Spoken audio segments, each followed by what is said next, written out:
Hari itu di sebuah rumah saat keempat kakak beradik sedang bermain. Mereka dibuat bahagia dengan kedatangan sang ayah yang baru pulang dari pekerjaannya setelah cukup lama mereka tak bertemu, di mana setelah membagikan oleh-oleh, ibu mereka yang bernama Corinne pun tak kalah senang menyambut kedatangan sang suami. Mereka kemudian menikmati kebersamaan di taman depan halaman rumah mereka, di mana saat itu, Catherine berharap sang ayah untuk tak pergi lagi meninggalkan mereka dengan waktu yang lama. Namun sayangnya, sang ayah rupanya baru saja mendapat posisi jabatan barunya dengan gaji yang lumayan untuk mencukupi kebutuhan keluarga mereka yang memungkinkan sang ayah pasti akan lebih sering pergi untuk pekerjaannya. Catherine yang merasa kecewa pun memilih pergi dan menuju ke kamarnya yang diikuti oleh ayahnya yang berusaha menenangkan putrinya itu, di mana sang ayah pun memberikan sebuah cincin pada Catherine dan berpesan untuk selalu menjaga cincin tersebut. So when I'm traveling, I need you to be strong.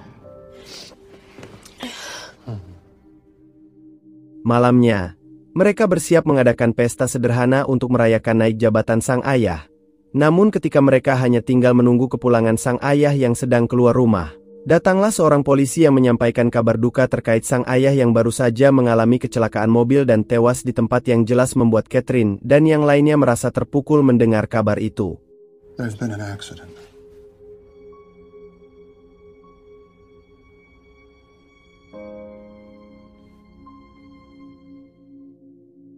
Beberapa minggu kemudian, rasa kehilangan terlihat dari kedua adik Catherine yang masih kecil yang bernama Carrie dan Corey yang selalu menanyakan keberadaan sang ayah, di mana hal itu membuat Catherine dan Christopher bingung untuk menjelaskan terkait kematian sang ayah yang memang dirahasiakan dari kedua adik kembar mereka tersebut. Tak jauh berbeda dengan kedua adik mereka, sang ibu kini menjadi murung dan seolah tak bersemangat lagi dalam hidup sepeninggal sang suami yang dicintainya itu, hingga selama beberapa minggu, suasana rumah lebih hening tanpa keceriaan yang membuat Corinne memutuskan untuk mengajak anak-anaknya untuk pindah ke rumah nenek mereka. Keputusan sang ibu ditanggapi dingin oleh Catherine yang terlihat tak setuju jika harus pindah ke sana. Namun tidak bagi Christopher yang tak keberatan tinggal dimanapun selagi mereka masih tetap bersama. Don't worry, Mom. We're doppelgangers. Christopher. Malamnya, mereka pun berangkat menggunakan kereta api. Hingga setelah perjalanan yang cukup jauh, mereka sampai di stasiun tujuan. Have a good night. Suasana mencekam terlihat saat mereka baru saja sampai di area stasiun yang membuat Catherine lebih memilih untuk kembali ke rumah yang jelas ditolak oleh sang ibu. Terlebih, tak ada rumah satupun yang mereka lihat di sana selain hutan kecil di tengah kegelapan malam itu. Yes. Setelah cukup lama mereka berjalan, kini mereka ada di hadapan bangunan rumah yang besar dan terlihat menyeramkan yang tak lain adalah rumah nenek mereka.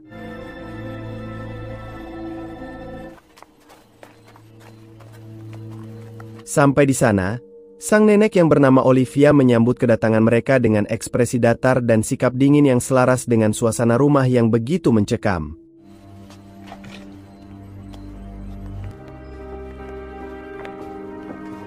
Sesaat sebelum mereka diantar ke kamar, Olivia melarang Corinne untuk tidur bersama anak kembarnya dan meminta mereka untuk tidur masing-masing, di mana tak lama, Olivia yang melihat Catherine memakai cincin pemberian ayahnya pun meminta paksa cincin itu dari Catherine. Namun terlihat jelas Corinne hanya bisa diam dengan perlakuan yang diterima oleh anak-anaknya dan seolah takut untuk melawan. Give it to me. Mom, she can't. Or must I speak more? Esok paginya setelah si nenek mengambil cincin yang dipakai Catherine, ia kembali masuk ke kamar untuk menyampaikan aturan yang harus mereka patuhi, di mana mereka dilarang untuk keluar kamar ataupun membuat keributan jika tak ingin diusir pergi dari sana dengan dalih kakek mereka yang sedang sakit. Mendengar aturan yang begitu ketat, Chris pun merasa keberatan. Mengingat si kembar yang masih kecil tentu butuh tempat untuk bermain dan tak mungkin bisa bermain di tempat terbatas dan hanya mengurung diri di kamar tanpa boleh menimbulkan keributan. Namun, Olivia mengatakan jika ada ruangan di lantai atas yang bisa bebas digunakan untuk bermain ataupun berisik sesuka hati. Do you understand? Good. Saat Catherine dan Chris melihat ruangan itu, terlihat ruangan yang berdebu yang dipenuhi barang-barang bekas yang juga terdapat sebuah nama yang tertulis di atas meja. Tom Dusty. Tak lama kemudian ibu mereka pun datang menghampiri mereka, di mana mereka menolak untuk lebih lama lagi tinggal di sana dan meminta untuk secepatnya pulang ke rumah mereka. Hingga saat Carrie berteriak karena tak suka berada di sana, Olivia pun datang dan memperlakukan Carrie dengan sangat kasar. Take off your blouse and show them how bad behavior is. Kali ini Corinne tak tinggal diam dengan meminta pada ibunya untuk tak memperlakukan anaknya seperti itu serta mengancam akan pergi dari sana. Olivia yang mendengar itu pun semakin kesal pada Corinne dan menjamin Corinne tak akan mendapatkan warisan jika pergi dari sana serta tak diakui lagi sebagai anak. Terlebih lagi, ia tak segan untuk menghukum siapapun yang tak mematuhi aturan di rumah itu, dan bahkan, Olivia memaki anak-anak Corinne dengan sebutan anak iblis. What happens when you disobey me? Pada akhirnya Corinne pun menceritakan sebab nenek mereka bisa mengatakan seperti itu, di mana rupanya, Corinne melakukan hal yang paling dilarang oleh siapapun dan kepercayaan apapun.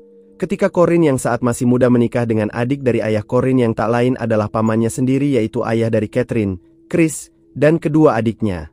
Dan karena mendapat tentangan oleh seluruh keluarga, Corinne dan pamannya pun pergi dari rumah untuk memulai kehidupan baru. Hingga lahirlah keempat anak tersebut. Dan itulah alasan mengapa Olivia sedemikian benci pada keempat anak Corinne itu. That only made my mother more jealous, more withdrawn and lonely. And into all this came, I never met anyone like him. Singkat waktu setelah fakta sebenarnya terungkap, Catherine, Chris, dan kedua adiknya pun kini sudah tak pernah lagi melihat keberadaan sang ibu yang seakan menghilang tanpa jejak. You gonna help out with the garden or what? We need water. Hari-hari mereka lalui tanpa sang ibu dan lebih banyak menghabiskan waktu di ruangan loteng atas dengan rasa kebersamaan. Hingga waktu berlalu beberapa bulan, sang ibu pun datang dengan membawa berbagai macam mainan dan keperluan mereka.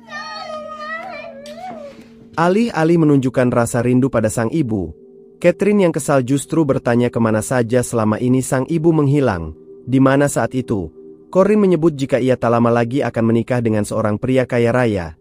Namun seketika, terlihat raut wajah kurang menyenangkan dari Catherine saat mendengar kabar tersebut, karena ia masih belum bisa menggantikan sosok ayahnya dengan pria lain. Then why aren't you downstairs telling your father about us? 1 tahun berlalu tepat di musim dingin dan bertepatan dengan hari Natal. Rasa jenuh semakin kuat dirasakan Catherine dan yang lainnya yang merindukan kehidupan bebas di luar sana. Namun tak ada pilihan selain untuk menjalani kehidupan mereka saat ini dan tetap berusaha baik pada nenek mereka dengan memberikan ucapan selamat Natal meski tak disambut baik oleh sang nenek.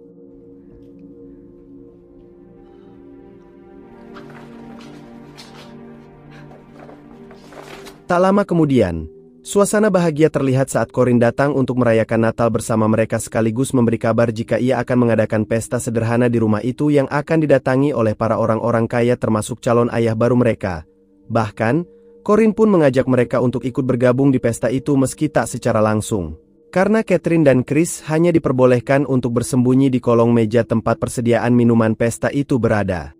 You can both come after the twins are asleep.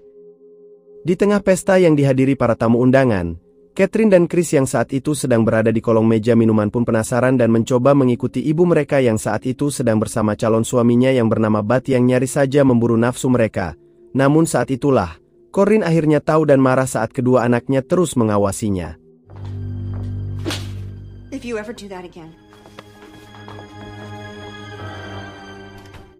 Setahun berlalu, kehidupan monoton yang mereka jalani memang terasa jenuh, di mana Catherine dan Chris tak bisa menikmati masa muda yang seharusnya mereka rasakan di luar sana dengan sewajarnya.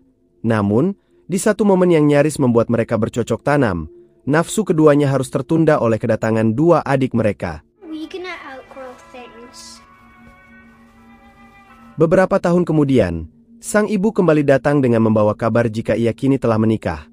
Namun, seketika amarah Chris pada sang ibu pun sulit tertahan dan menganggap jika ibunya sudah tak peduli dan tak membutuhkan anak-anaknya lagi.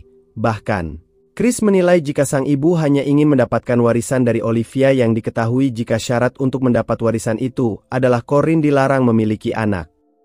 Mom, They don't even know who you are anymore. Beberapa saat setelah Corinne pergi, Olivia masuk dengan membawa beberapa donat untuk mereka. Namun, Olivia mengingatkan mereka untuk tak terlalu banyak memakannya dengan dalih tak baik untuk kesehatan. I wouldn't eat them if I were you. They're not good for your health. Setelah terkurung dalam kebersamaan dengan waktu yang lama, kehidupan sewajarnya pun mustahil mereka dapatkan dari lawan jenis pada umumnya. Namun, imbas negatif dari semua itu adalah perasaan yang menyimpang yang mulai menggoda pikiran mereka selama ini. Mengingat Chris dan Catherine selalu bersama dalam satu ruangan yang perlahan membuat mereka tanpa sadar melakukan hubungan terlarang dengan saudara kandungnya sendiri. We can pretend this never happened. Tak mau terus-menerus berada di sana lebih lama lagi, Chris pun melakukan ide jeniusnya dengan berpura-pura minta maaf pada Olivia, agar bisa mendapatkan cetakan kunci yang akan ia buat duplikatnya agar mereka bisa mengakses pintu keluar dari rumah tersebut. No. This is our key. Setelah berhasil membuat kunci duplikat itu, mereka pun berhasil mencuri beberapa lembar uang milik sang nenek yang hanya terkumpul tak lebih dari $10 yang tak cukup untuk ongkos kereta api mereka berempat. $30. Tekad Chris untuk pergi dari sana bersama adik-adiknya pun kian kuat setelah ia mendengar percakapan antara Corinne dan Bud yang berniat menyingkirkan anak-anak Corinne. Beautiful young blonde girl. Snuck into my room.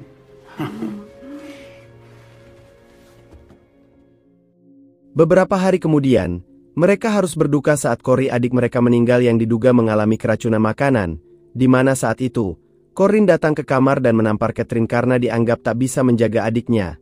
Namun, Catherine justru membalas tamparan sang ibu kembali dan memaki sang ibu yang tak pernah ada untuk anak-anaknya saat dibutuhkan. Your father, too.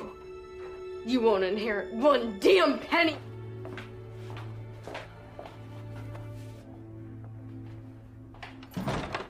Setelah diingat jika ternyata donat yang pernah dibawa sang nenek ternyata mengandung racun yang cukup berbahaya yang bisa menyebabkan kematian. Namun lebih dari itu, Olivia pun akhirnya tahu jika Chris berhasil membuat kunci duplikat pintu rumah itu. Hingga saat Olivia meminta kunci itu, Chris memberikannya pada Catherine dan langsung memintanya untuk berlari ke lantai atas rumah tersebut karena Chris tahu jika Olivia tak menyukai tempat sempit seperti itu. Why did you do that? Di tengah perdebatan antara Olivia dan Chris itulah, Olivia mengatakan jika Corinne ibu merekalah yang telah meracuni donat yang mereka makan agar bisa menghabisi seluruh anak-anaknya demi warisan, dan meski tali yang mereka pakai untuk turun sempat putus. Mereka berhasil kabur melalui jendela rumah dan bergegas pergi dari sana menuju stasiun kereta yang dulu pernah mereka singgahi.